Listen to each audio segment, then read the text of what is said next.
is going on, everybody? Welcome to yet another episode of The Rose Show. As always, I'm your host, Jay. Who else but me? And today, my guest. Oh, so excited about this one. Costaki Economopoulos. Nailed the name. Yes. I was tripping about whether or not I was going to nail that name this time and during the actual interview, which you'll see here in a couple minutes, man.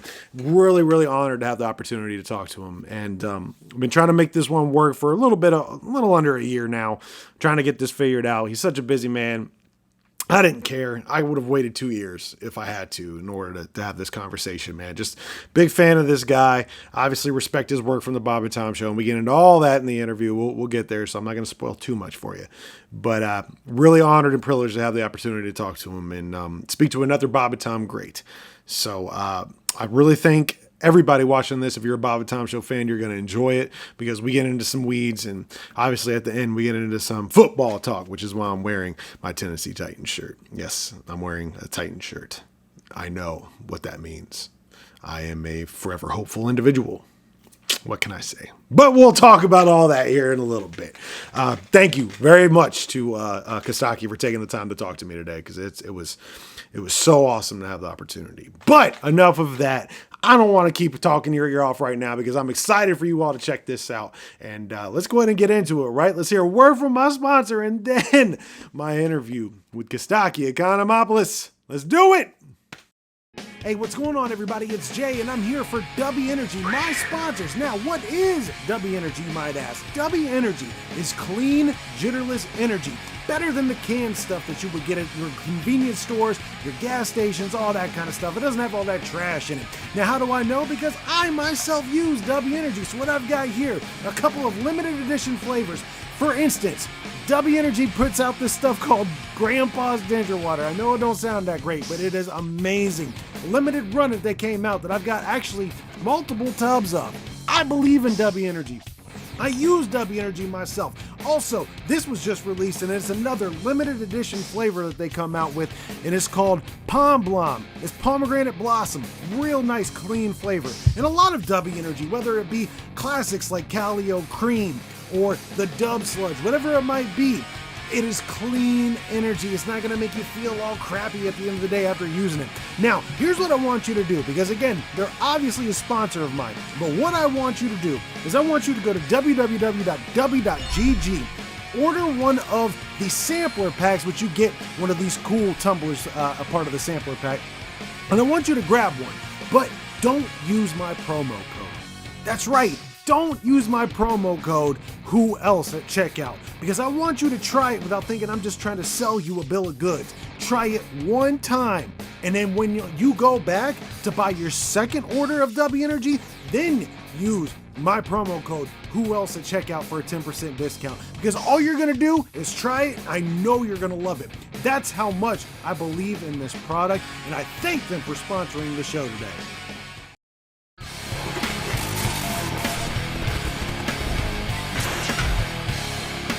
What is going on, everybody? Welcome to yet another episode of The Rose Show. As always, I am your host, Jay, who else but me, and today, my guest. Typically, I have intros wrote down, ready to go, but I don't even need that for this one, because I've been following this guy for so long, living in Ohio for my entire life, and being in the Midwest, and knowing all about Bob and Tom pretty much my entire life. And it being everywhere in this area, literally 25 plus years, been following the show, been listening to the Bob and Tom comedy albums. When YouTube came along, I was a fiend for anything, watching the show, trying to find out what these guys look like.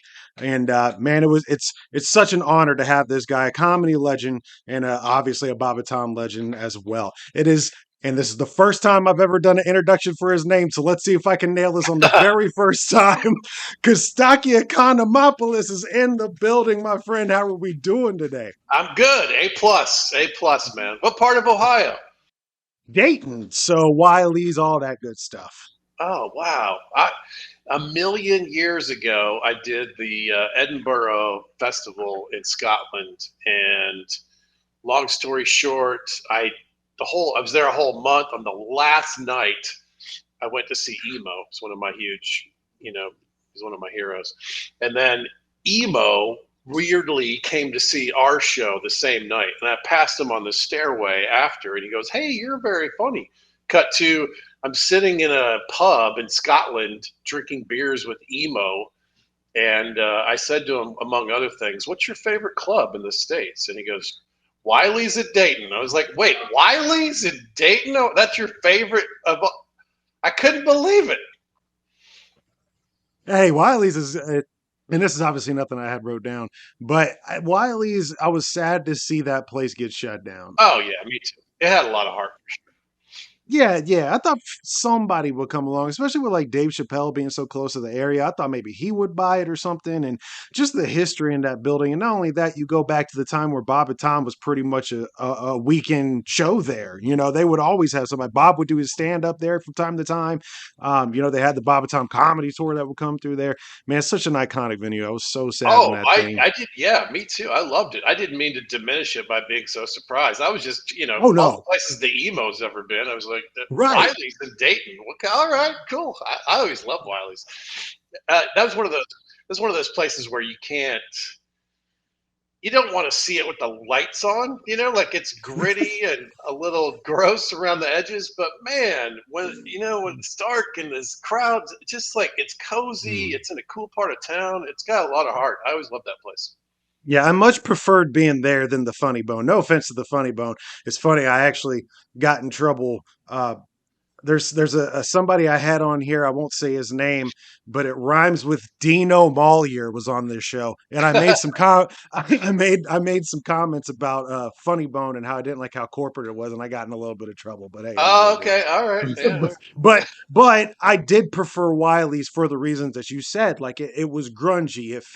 It didn't feel as corporate. You know what I'm saying? And I know Right. that's kind of hips. It felt that's a little bit of a hipster thing to say, but I totally understand what you're saying. Like there's just something about like I don't need to be reminded about $50 drink specials and shit like that. Like I came here to see a comedy show and have a good time, and that's what Wiley was all about to me for Yeah. sure. It was literally a mom and pop place. It's run by Yes. Rob forever. When a place is run by a comic, it has a much better shot of being good at all the things because they know the details. They Mhm. know the importance of the sound and the layout and treating the comics with some decency and you know Yeah. they sort of have guts on how to fix the space to be good for comedy, and they care about the minutia that allows a club to continue. It's hard to run a comedy club, especially in the last 20 years. So anybody that could do it, hats off, man. Yeah, and then the last thing I'll say about it, and then we'll actually get to the actual interview because I could talk about I could talk about Wiley's all day. I have so many memories about that place. And then I think before Wiley's, it was Joker's was the other big place around here. But the Okay. the thing the thing about the smaller clubs, I think, and you can disagree with me if because you would know, I think the smaller clubs have more on the line, so they care more. Like whereas in a Funny Bone, if tonight flops, we'll make it up tomorrow when we have our special engagement. Like they're not going to push it. You know what I'm saying? They're going to send out their email blasts. They're going to give out the free tickets. If people show up, hey, it is what it is. If they don't, that's okay too. A place like Wiley's, they every single night, everything's on the line. So like, I think they care more. Does that make sense? Yeah, yeah, and usually, like I said, it's run by a comedy nerd at least. If it's not a comic, it's someone who is drawn to comic because it's a much harder way to make a living than fill in the blank. So if you're going to Right. do it and pull it off, you got to really care about the process and the output and the comedy. There's something beautiful about it. Really, I love it. Yeah. I agree. I agree. Well, speaking of what you said, when it comes to comedy, I want to know what got you into comedy because obviously we all know you, like I said, from Bob and Tom being on there for decades and decades. What drew you first into comedy? Did you have a sense of humor and that was like, oh wow, I can do this? Was there a particular act or something that drew you in? What made you want to start the road to be on to where you are now, basically? I don't know. I was always fascinated by comedy and jokes. Like I had a little notebook of like street jokes that I liked when I was in middle school. I kind of collected them. I found them to be fascinating. Like you could tell the joke to this group of people at this time of day in this situation, and it gets a 4 level response, and you tell the same joke to this group in a different situation, a different time of day, and it gets an 8. I was just fascinated by what are the factors that go into making an 8 laugh versus a 4. It's background, it's the way you lean into it, it's the moment, it's the audience, it's the deliver. I just was always fascinated by how beautiful and delicate comedy is. It disappears in the ether sometimes, and you can't even Yeah. explain why. And so that was my early fascination. I just liked jokes. I liked funniness. When people were funny off the cuff in conversations, I was always like, wow, how do you do that? I was just fascinated by it. So, and then in high school, and then early college, I mean, this will date me. I literally had a giant rack on the wall of audio tapes of George Carlin and Robin Williams and, you know, Bobcat Goldthwait. And so I became fascinated with stand up because it's such a pure form. Like you watch a good sitcom, you laugh a handful of times in a half an hour, but a good stand up is like every several seconds. It's so condensed. So I was drawn to that for that reason. There's no blocking, there's no directing. It's just a guy with some ideas in a dark place with some people. I love the simplicity of it. Yeah. And I had on a comedian named Dante Ruscellelli a couple months ago. Actually, it was almost a year ago. And he kind of said the same thing you did as far as like, I can be in front of one crowd and that crowd will laugh at this. And then I can do the exact same joke in another one and it won't hit at all. And, it's just, and I have a background in music and there's something to be said about just live performance in general, because there's some nights where, you do your typical everybody makes some noise and the entire house goes crazy, and then the opposite end of that is you go everybody makes some noise and nobody says shit. And Right. that's, Yeah. it's that dynamic of live performance art is definitely interesting. Yeah, I understand Yeah. what you're saying perfectly. It wasn't me, but somebody said this and it stuck with me. It's like a comic is like a dog trainer. Like no one's going to get all the dogs, but a good trainer will get most of the dogs. You know what I mean? Like Right. it's not possible to get every audience, but it is possible to get most of them and to do well with tough ones. So over time you get better at all the different aspects of it, and you get better and better. The floor is higher and the ceiling is higher, right? Right. Sure. And I had I think the very first comedy album I ever had. Now, this is going to date me as a kid.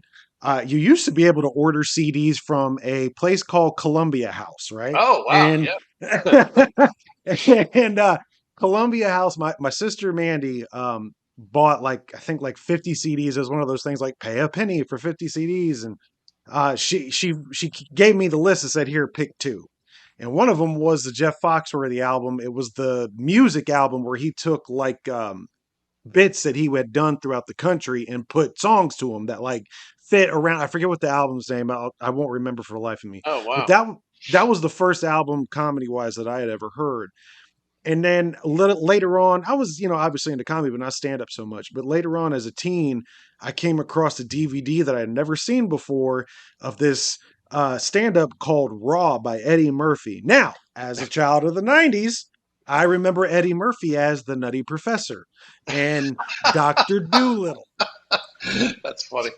So I put in Raw, and anybody that's seen Raw knows night and day Yeah. as Oh far yeah.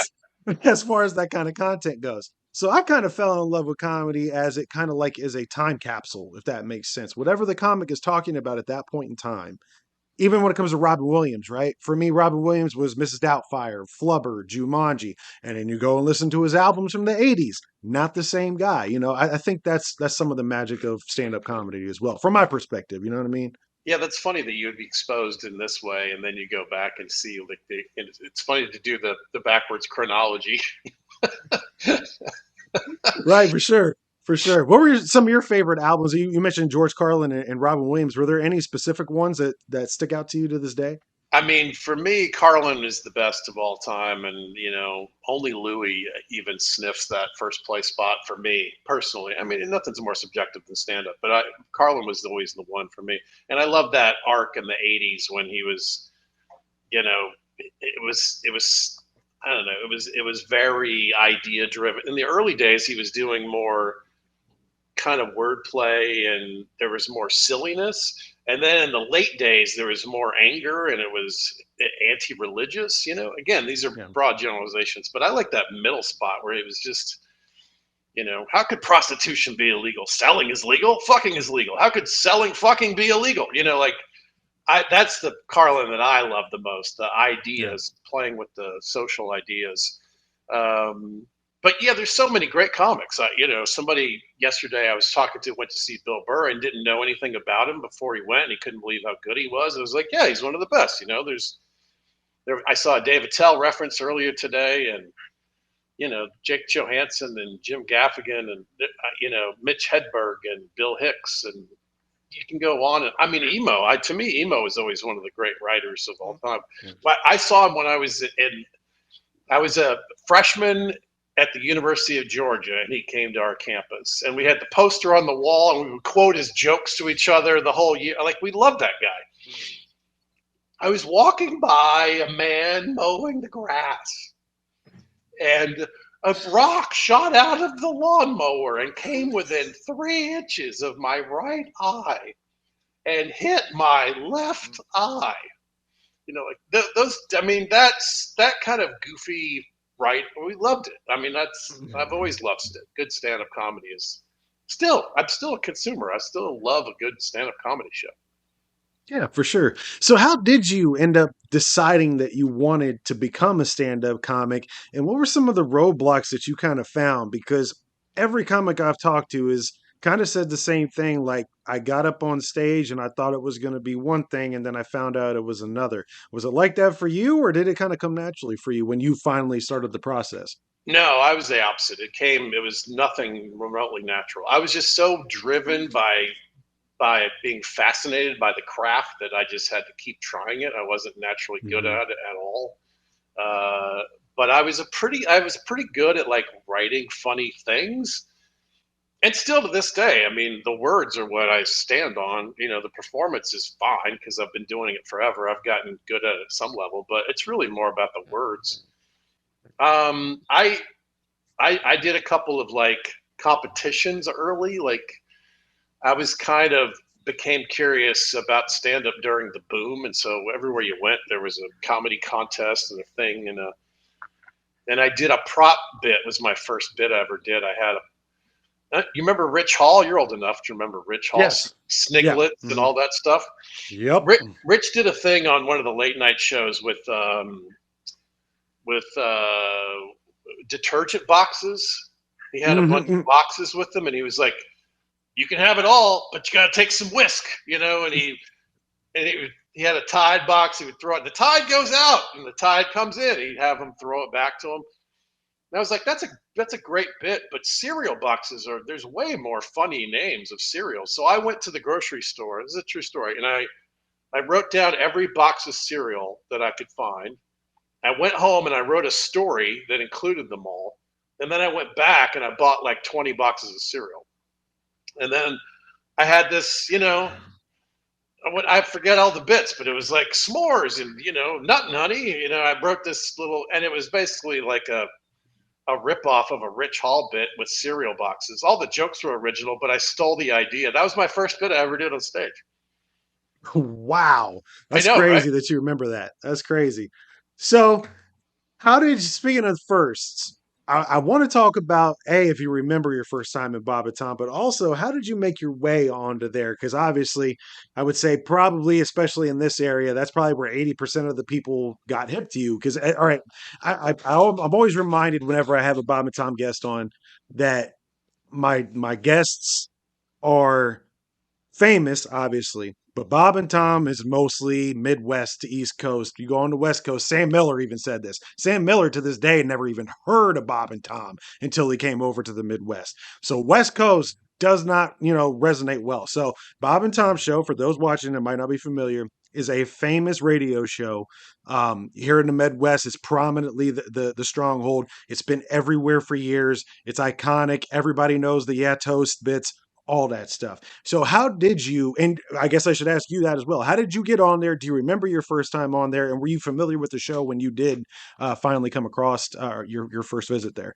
Yeah, I was a comic from Atlanta, and most of my I would drive to Okay. everything back in the day. And sometimes in the old days, the clubs were very often Monday or Tuesday through Saturday or Sunday. They were the full week, Mhm. so I would book 4 or 5 weeks in a row and not come home. Sometimes I'd go to Wichita, and then up to Minnesota, and then over to Chicago, and then have some weird thing in Indiana, and come back. And so I knew of Bob and Tom from the road and from being a comic. Gotcha. We didn't have them in Atlanta, but I knew that they were kingmakers for stand-ups. Uh, and I did it the old-fashioned way. I was working at Crackers in Indianapolis, and I was the middle act. And occasionally they would have a middle act come in and do 10 minutes in the 9 o'clock hour when the numbers were smaller, and Hmm. try them out. And if they didn't suck, they would have them back for more time in a different time slot, a different time they came back. So I did it that way. I came in and didn't suck, and eventually moved up the notches. I remember it being very intimidating. First of all, I wasn't very good at radio. It was a different skill. It took a while to get good at that. And I was intimidated. I remember coming in at the time. They had the studio walls. They were feltish, and I guess for a sound Hmm. thing. And they had these strips of all the affiliates. And you go into this room, and it's like Bozeman, Montana, and Lafayette, Indiana, and they had like 150 cities on the walls around you, and I was like, Jesus, I hope I don't blow it. Like it's a high pressure thing, but it was extra for me to just look at all the cities. I was like, wow, if I did well, I could sell tickets in these towns someday. That would be nice. I hope I don't suck. So that's how it happened. And then eventually you know, backed into a thing where I did a segment on the show, and I was kind of a quasi regular guest whenever I came through Indianapolis for a while, and backed into a thing, and it killed on the show. It was like this little bit that I did, and Tom goes, "Can you do that every week?" And I was like, "Yes, I can." And of course, I had no idea that if I could. But they gave me space to figure out what the segment was, and I've had a regular segment with them for 18 years now. It's crazy. Yeah. And I can say I won the day before Thanksgiving 2024. I won the pigskin picks. And that's Oh, how I ended up getting Christy Lee on the show from that segment that I was on. And I was only on for 15 minutes. And I was fucking terrified. Now, you can check the record for anybody that wants to test me on this. Pat Godwin said I was the best guest they had ever had on the show from the Pigskin Picks. That is on record. That's Pat's words. That's not mine. Okay. But even still, like, you try not to think, like you said, with like seeing all the affiliates on the wall. In my head, as Jason Hofsecker's got me on hold, I'm just sitting here thinking there is literally millions of people listening to me. If I stutter or if I fuck up, I am done. Like right, I've got a chance. I've got a chance to plug my podcast, which I did at the end. I made sure I got that in there at the very end of it. But at the same time, I'm like, if I stutter and I'm just boring, none of that's going to matter. Like, and that's just a 15-minute segment. So I couldn't imagine being in your position where you're sitting there and I mean, hey, your career's on the line here. Like you said, you can end up booking tickets at all these places. Me, I just wanted to right, plug the podcast, right, right. So that's a lot of pressure. Yeah.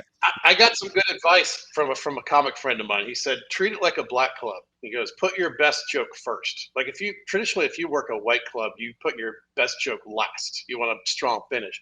But in a black club, especially if you're a white dude, if they don't like you at the beginning, you're fucked, right? And so Wow. it's true of Bob and Tom too, because if Tom comes to you and you flounder around a little bit and don't find some nice little ping of haha, he's not going to trust you after that. So you got to open Yeah. strong. And that was great advice. So yeah, that's what I did. I still do that. I still try to open strong. I mean, I've got 20 something years of experience with them. If I have a bad segment, I'll still be on the next week. But I still know intellectually, like, I want them to laugh hard at the beginning, and after that, we'll figure it out. That's still plan A. Yeah. And that's funny that you said that because the day when they announced that I had won, as you can see from the bottom right here, I spell my name Jey, not Jay, Jey. Tom could not handle the fact that I spelled my name Jey.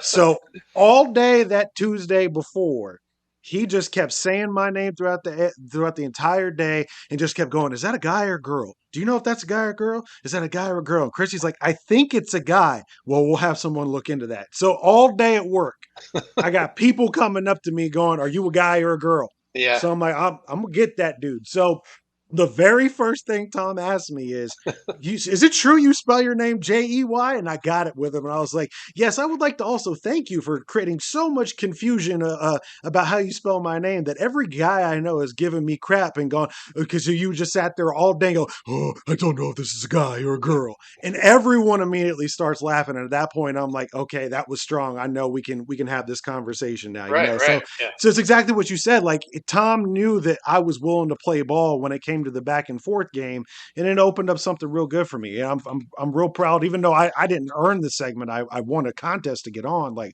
I'm so proud of that time because it's so Yeah. Well, funny. I you've mean, got some media chops. You're not like most of the guests are just like with some random right. dude, you know. So that's great. Good for you. Yeah, for sure. So speaking of hitting home runs, one of the funny things that I've always found when it comes to you is when you're doing your I see. I fucked up that one. Econo monologue. Easy for me to say. Um, One of the funnier parts when you're doing that is not. I mean, the jokes that hit are funny, but it's almost like the ones that don't hit sometimes can even be more funny. So, like when you make a joke and no one says anything, there's like 3 seconds that go by, and then everybody laughs because it didn't hit. Did that bother you at first, or was that something like, well, I still got the laugh somehow, or how did that kind of transition for you? Because for me, I would think that would bother me at first until I realized, oh, okay, this is kind of part of the gag. Yeah, well, I mean, the plan A is that every joke always works, but that's not, that's an almost an impossibility, especially when you're doing original jokes that are topical, which is basically what I do. It's the you get one run at them. When you do a stand-up act, you get to polish it and pull out the weak stuff and fix things and figure it out and strengthen it. With the jokes I do on Bob and Tom, at this point, they're all topical football jokes. So I do them once and they're gone. Mm, It's right. an impossibility to have them all shine. That's just not how it works. Comedy doesn't work that way. I mean, you watch whatever Conan, he's doing 11 monologue jokes. They're not all great, and they're written by 10 Harvard brilliant comedy writers. You know what I mean? So you have to sort of accept that they're not all going to hit. But I'm not as good at as handling that situation as somebody like Bob Zaney. Like Bob Zaney's whole segment is, "Hey, this joke sucked, and let's joke." He's so good at being in the moment, and I always try to. Plan A is for all the jokes to work. That's always. I mean, they can't, but intellectually they can't. But I always came to it like I'm gonna and I would run them. In the old days, I would try to run them in front of audiences as much as I could, and then carve out the bottom 30%. That's the key. If you can carve out the real stinkers, then you get a shot at having a good segment. I would call my brother and run the jokes, and now I've got a better sense of what can work and what doesn't work, and I've got an online place to work on stuff. But yeah, I did a lot of work to try to avoid those huge valleys that could throw off the whole segment, which it happens when you're doing new jokes on stage too. I mean, that's the fear. If something works kind of, it's fine. But if something just fucking lays there, it could ruin your whole set. Right, right, for sure. So you said a little bit ago that you knew that Bob and Tom could make comedies and comedians into kings. And that's so true, especially in this area, because there's so many comedians out there that have credited their start to the Bob and Tom show. And honestly, I wouldn't say obviously that you could credit them with giving you your start, but they definitely elevated you to a whole nother plateau, in my opinion, anyway. Oh, for I sure. could be Yeah. wrong on that. Yeah, Yeah. absolutely. When did you start noticing like, oh wow, people are recognizing me from the Bob and Tom show. Like, was it almost immediately? Did it take a little bit of time for you to build that repertoire? How did you start? At what point were you like, oh wow, being on Bob and Tom is doing wonders, and people are starting to respect me for my craft? Yeah, it's a slow build, like anything. In the old days, you could do the Tonight Show and be famous the next day, but that's kind of over. The media is splintered. Not everyone watches or listens to the same things. It takes a while. So a couple years into doing Bob and Tom every week, I did the South Bend Funny Bone, and then there was a club called Nitwits in South Dakota. I did those kind of close to each other, and in both cases there were, hey, Costaki, people that came to see me on purpose, which is the only dream that I ever had as a comic. Like, if they come to see you on purpose, not only do you get to work better venues and better situations and make more money, but the real nuts and bolts of comedy open up for you. The floors are Yeah. higher and the ceilings are higher, and people are willing to go silly and dark and dirty. They'll follow you because they liked you when you started. Mhm. And that's the only thing I ever wanted. So I was giddy. I mean, it was at the beginning it was maybe 10% of the crowd, but that's a pretty big significant jump from zero, which is what I had at every point prior. And then that grew and grew and grew and grew, and now to the point that a lot of times when I self-produce shows, I'll work some crazy little brewery or band bar. 90% of the people who buy the tickets know me from the radio. Yeah. So when you're talking to that crowd, even if it's 47 people, it can be magical because they're on board the whole time. You don't have to earn them. You've earned them for the prior 20 years of telling jokes on the radio.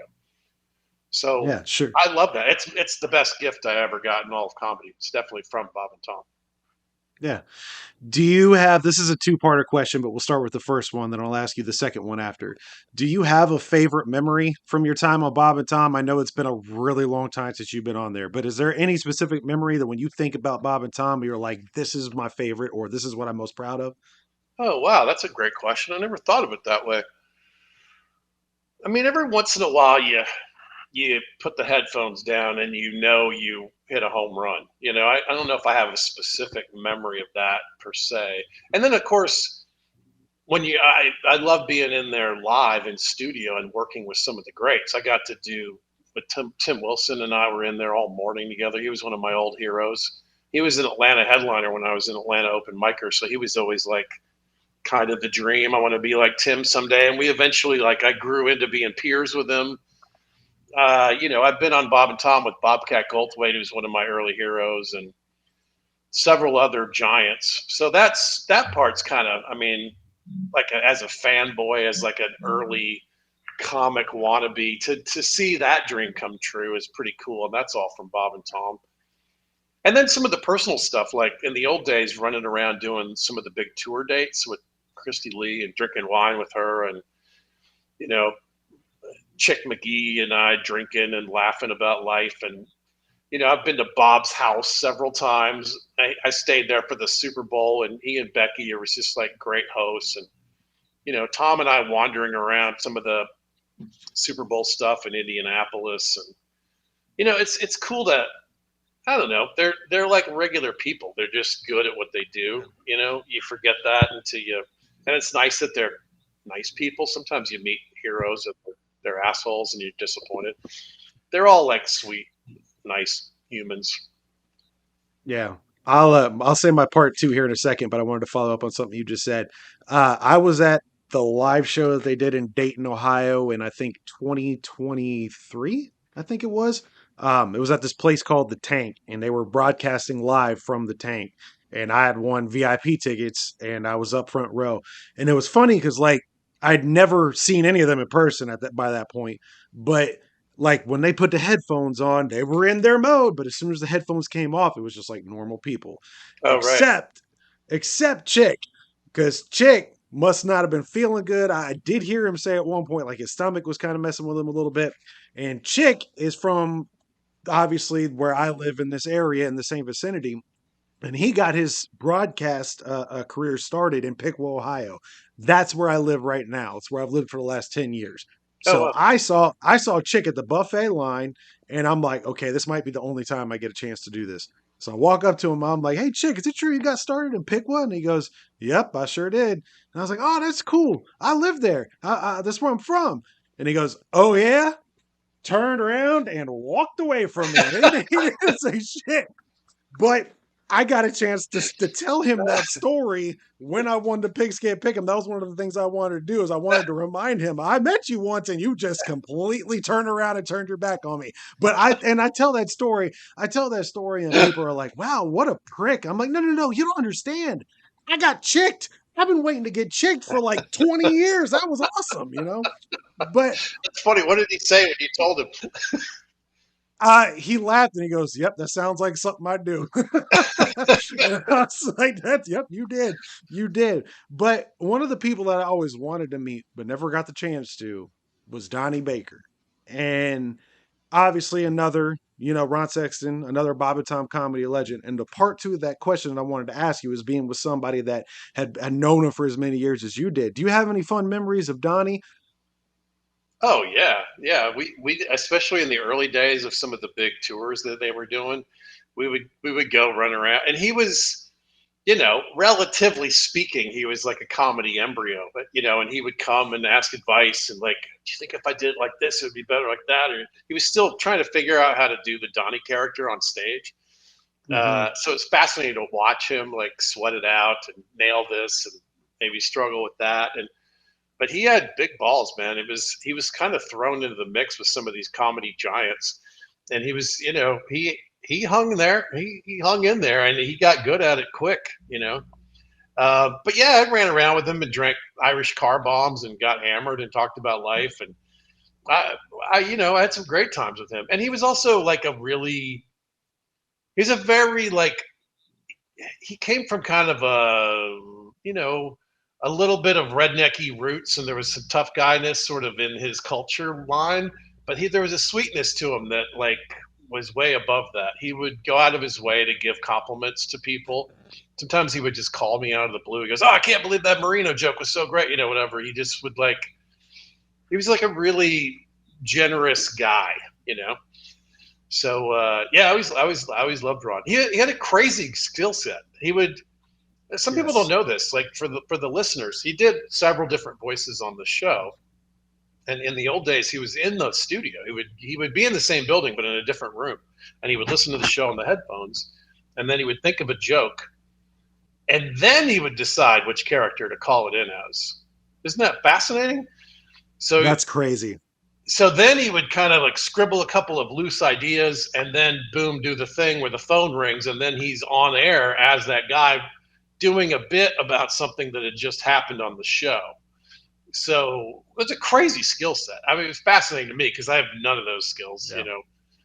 So yeah, as a good dude, we miss him. We miss him. We're doing some tour stuff, kind of as a nod to him this year. I don't know if you knew that, but we just did Belterra. Bob Zaney and Greg Hahn and I did that last week, actually. We got a bunch. Go to wherever you go to find this stuff out. But we're doing a handful of Iowa dates, and Tiffin, Ohio, is coming up in 2026. I did see that. I did know that. And it's crazy because like I knew that he did multiple characters, but I didn't know how many until after he passed. And like Bob and Tom put out that video package of like him and the behind the scenes stuff that he would do. And like I knew he did Rick because Rick at one point actually, like I didn't know until this, but Rick was one of my favorite characters.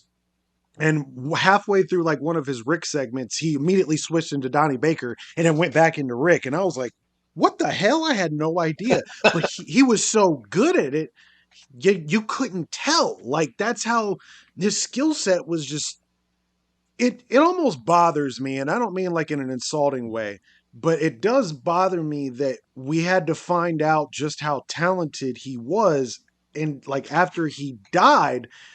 And I knew he was Floyd. You could tell there's a little bit of Floyd and Donnie there. Like that's a little bit, you could kind of tell that. But just like I didn't know that he would do double shows as Floyd and then again as Donnie Baker, like in the same day. Jeff Oskey told a story about that when I had him on here. Like Was it a concentrated effort from you being one of his friends? Was it a concentrated effort? Do you know of his that like he didn't want people to know, like he was kind of like a comedy Swiss Army knife and he had all these things, or it was just why do you think people didn't know that he was able to do all these things? Sounds ass kissy, but I really believe it's true. I think he was just so good at it that most of the time when someone is doing impressions, there's still a through line of it's Kostaki doing an impression.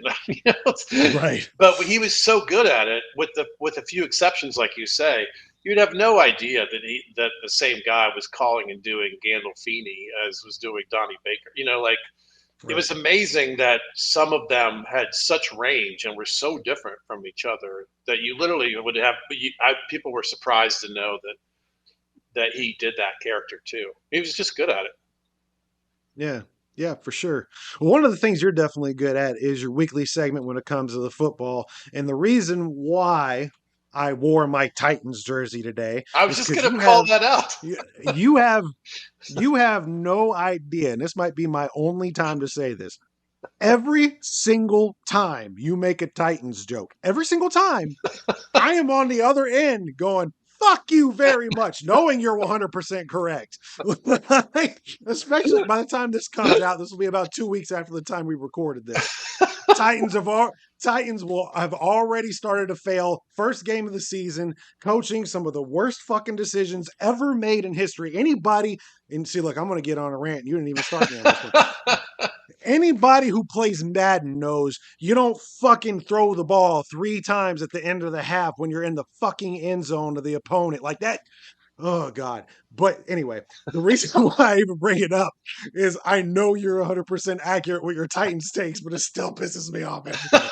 But how did, how did you transition from just being like I guess I should put it this way. How did you start doing the NFL segments? Because I don't think I was really picked up on how you transitioned from just being like a feature to the NFL thing. How did that start? Oh, you know what? It's here. The quick version is in the old days. You referenced it. I used to do a segment called the Economonologue. Every week Mm. was a different subject. It was basically a writing exercise. It was like, all right, phobias. Can I write 15 good jokes about phobias? Let's try it. All right, Christmas traditions from around the world. All right, what are they doing in China? It was a crazy exercise. And then it worked. It was working. I was going to these clubs, and people were coming to see me on purpose. And that's the only thing I ever cared about. And I thought I was fascinated and driven by fantasy football and hanging with my buddies and watching the games. And I found myself reading these obscure wide receiver stats. It was like a legit hobby of mine. And I was like, all right, I'm going to do a sports version of the same segment and pitch it to sports radio. So I basically built the NFL version of the Economonologue, and I started pitching it to sports shows. And almost every single one of them had some response like this: we like this, we think you're good at it, but we don't do entertainment content. We're X's and O's. The sports shows take themselves very seriously, so they don't Yeah. have Yeah, they don't have. that would never work, right? That would I know. never It's like work. I'm literally I'm literally writing jokes about the talking points of the day. Have me on for 5, and then you can go talk. Like it to me, it makes no sense that they would say no, but I got no's from Right. almost everybody. And at the same time, I started trying it on Bob and Tom, and they liked it even more than the prior version. And they were also, some of their consultants were saying they need more sports content. So it was like Mm. the stars sort of aligned, and it just morphed into an all NFL segment, which worked out great for me. It's like a guilty pleasure of mine to follow NFL anyway, so it works. Yeah. It works. Do you know why they say remember the Titans? Because they're forgettable. Who? How did this happen to you? How did you become a Titans fan? Okay. I there used to be a game for PlayStation called Game Day before Madden took over the franchise and monopolized it. And it was for one of the very first PlayStation games I ever had, and I wasn't into football at the time. And it was the year 2001. Now that is important. And Let me the guess. reason Let me guess. Uh, I wasn't in these games, but I'm just going to guess it was either Steve McNair or Eddie George were like the studs of the game. Was it Eddie George? Yeah, you were right about those two, but the entire roster was stacked at that point. That was the first year that they were inserted into these games. And as a I knew nothing about football. I never cared about football, but I loved video games. So I put this game in and I was scrolling through all the logos and I remember those little 25-cent football helmets and the bubble Yeah, gum machines that you would yeah, get. Okay. of So course. I used to collect those, so I knew all the logos, and I would only watch football at like Super Bowl parties. That was it, but I knew all the logos. I'm scrolling through it during this game trying to pick which team I'm going to play. And then I see the Titans T Flame logo. And I'm like, what is that? I never seen that before. And they were rated like a 94 because not only did they have Steve McNair, they had obviously Eddie George, like you said, they had Javon Curse, they had Derek Mason, they had Oh Keith yeah, Bullock, they had Samari Roll. The right, entire squad was stacked. That was the same year that they went 1 yard away from winning the Super Bowl right. to the Rams. So at that point, I'm like, you know what? I'm a new fan. This is a new team. They're really good. I'm going to go with these guys. And I've been a fan ever since. They've never been as good as that moment when I pressed X. They peaked. And now it's to the point where Yeah. like I'm this far in. Like I can't stand oh god, this is going to get me in so much trouble all over again, but I don't care. I can't stand Bengals fans because they're only cocky with their winning. Browns fans are forever hopeful, and I already know I'm going to get messages from the same people that sent me messages last time I said that. I don't care. But I can't go to either one of those two franchises. I already have one Ohio team in the Reds, so I'm not going for two other ones that constantly fail. So I might as well stick this fucking Titans things out. And every year it's just like it's to the point now where I'm just numb because I don't expect anything, you know? I relate. I'm a Falcons fan, and you should know. At the end of the season, sometimes I'll go back through and I'll search Mhm. my team and sort of collect jokes for each of the teams. The Falcons by far have like the most jokes written about them. It's my team, and it's Right. easily. I mean, it's like 10-1 compared to the other teams, even on seasons when they're pretty good. So yeah, believe me, I make fun of my team first. Yeah. What's jersey is that? Who is it? This is actually a custom that I had made a couple of years ago. I've got a ton of jerseys upstairs, but that was like 100 pounds ago. I've lost a lot of weight in Oh, the last couple of years doing keto, so this is the only one that fits me. It's got my last name on the back. It's nobody's, but this was the years before last. So like not the current one, but the last time where they all switched the jerseys. That's this one. So it's still out of date a little bit too, but it's the only one I got, and I'm not trying to pay $150 for a brand new this is jersey. just my You know what I mean? opinion. I think the Titans have the second best uniforms in the NFL. I think they're I awesome. agree. The blue and the dark blue and the baby. It's a beautiful combination. And some days they're doing like these alternate unis that are just awesome. They're beautiful. To me, the Chargers are number one, but the Titans are a pretty close second, my opinion.